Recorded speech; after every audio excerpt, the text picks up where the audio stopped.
cricket গেমত উত্তৰ পূৰ্বাঞ্চল অসমৰ দৰে অঞ্চলত যথেষ্ট সম্ভাৱনীয়তা আছে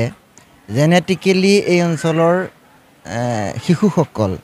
এই গেমৰ বাবে উপযোগী বুলি বিজ্ঞানসন্মতভাৱে ইতিমধ্যে প্ৰমাণিত হৈছে আৰু সেই উদ্দেশ্য আগত ৰাখিয়ে প্ৰাগজ্যোতিকাই অকল চাৰিবেৰৰ শ্ৰেণীকোঠাৰ চাৰিবেৰৰ পাঠ্যক্ৰমিক শিক্ষাই যে সম্পূৰ্ণ শিক্ষা নহয় বা সম্পূৰ্ণ মানৱ গঢ়িব নোৱাৰে সেই উদ্দেশ্য আগত ৰাখি 23 চনত ইয়াত এটা কিতাপৰ কোচিং চেণ্টাৰ বুলি আৰম্ভ কৰা হ'ল টেবুল টেনিছৰ আৰু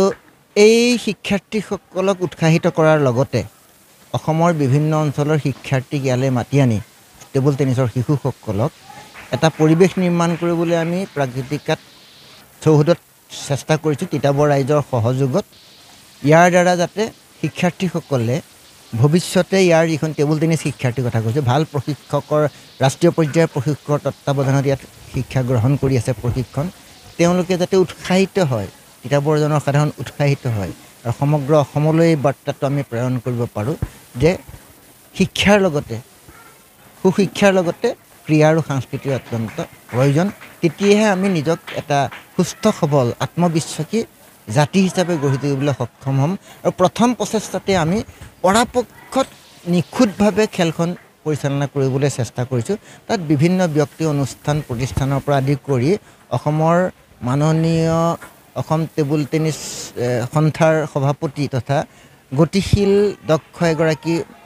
কেবিনেট মন্ত্ৰী পীযুষ হাজৰিকাৰ বোৰ্ড পাছখন দি আমাক যথেষ্ট সহায় কৰিছে আৰু সকলোৰে সহযোগত আমি এনেকুৱা এটা পৰিৱেশ দিবলৈ সক্ষম হৈছোঁ হয়তো ত্ৰুটি নাটি ৰৈ গৈছে ভৱিষ্যতত আমি সেইখিনিৰ পৰা নিশ্চয় ইয়াতকৈও ভাল খেল ৰেংকিং খেল আয়োজন কৰিবলৈ সক্ষম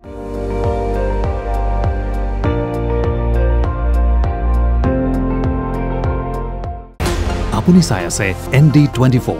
সৰ্বশ্ৰেষ্ঠ নহয় সৰ্বোত্তমৰ দৌৰ